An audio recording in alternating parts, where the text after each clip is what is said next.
Assembly, high court, 5 iconic towers ఇవన్నీ కూడా వివిధ డేట్స్ లో పూర్తవుతాయి.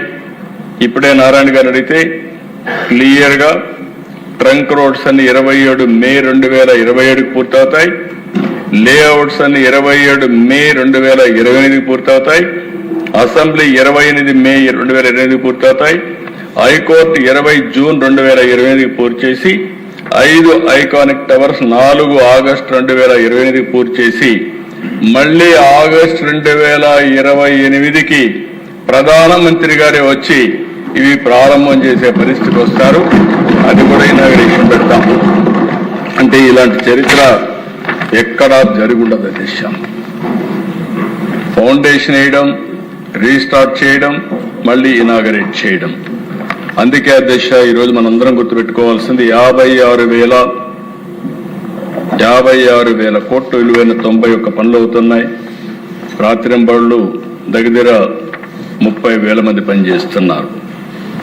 అయితే అధ్యక్ష ఈ రోజైనా మారుతారనుకున్నారు. వైసీపీ ఇంకా బుద్ధి మారలేదు. అవే కుట్రలు, అవే కుతంత్రాలు. రాజ్యాంగంలో రాజధాని పదమే లేదంటారు.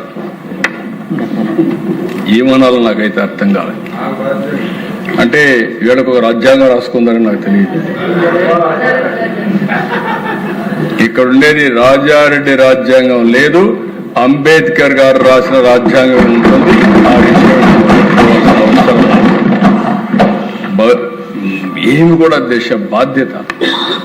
నేను చాలాసార్లు రాజకీయ నాయకులను చూశాను, కానీ ఒక్కొక్కసారి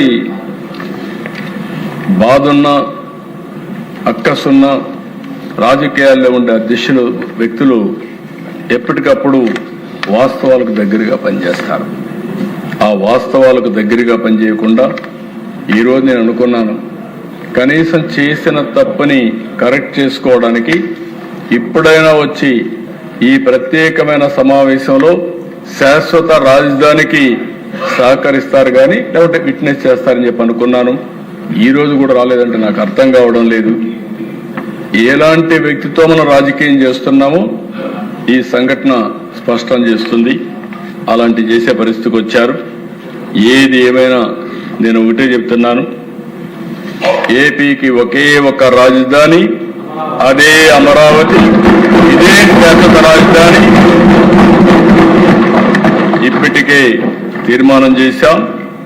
అసెంబ్లీలో తీర్మానంతో చట్టబద్ధంగా రాజ్యాంగపరంగా అమరావతికి దృఢత్వం వస్తుంది. ఇంకెవ్వరు టచ్ చేయలేరు.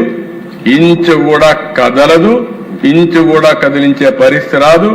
శాశ్వతంగా అమరావతి ద్రోహిగా వైఎస్ఆర్ కాంగ్రెస్ పార్టీ నిలుస్తుంది. నేను విభజన జరిగినప్పుడు బాధపడలేదు, కానీ ఈ రాష్ట్రంలో అనుక్షణం కుట్రలు కుతంత్రాలు చేసి తెలుగు జాతి ప్రగతికి అడ్డుపడాలని ప్రయత్నం చేయడం మాత్రం చాలా బాధేస్తుంది. ఓసారి దిశ ఇది 4వ సారి ఫైర్ యాక్సిడెంట్. నిన్న కూడా జరిగాయి, 3 జరిగాయి.